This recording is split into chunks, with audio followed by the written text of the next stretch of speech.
All right, folks, today we get to learn about and practice our third major historical reasoning skill, which is continuity and change over time.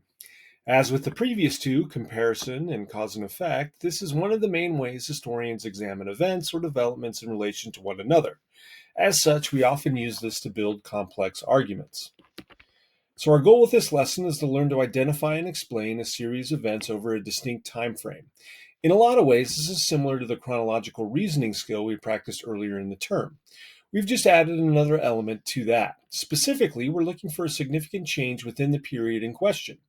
We're also going to be more focused on a specific theme with this skill, whereas the chronological reasoning skill just asks us to explain the progress from one event to the next.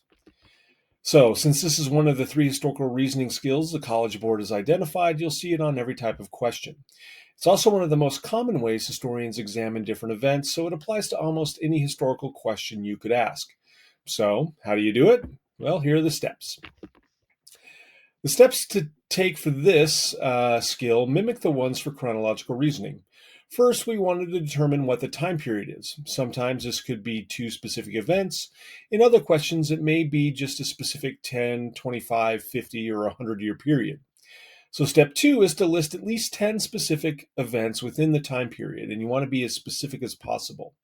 Step three is to then choose the three most important events to determine if things are changing or staying the same.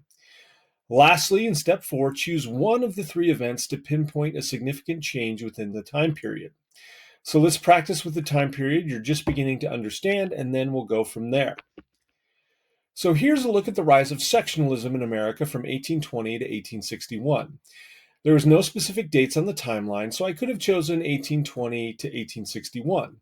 Instead, I went a bit further back to the formal break with England, mainly because I thought it was important to discuss the ratification of the Constitution as the first instance of compromise between the North and the South.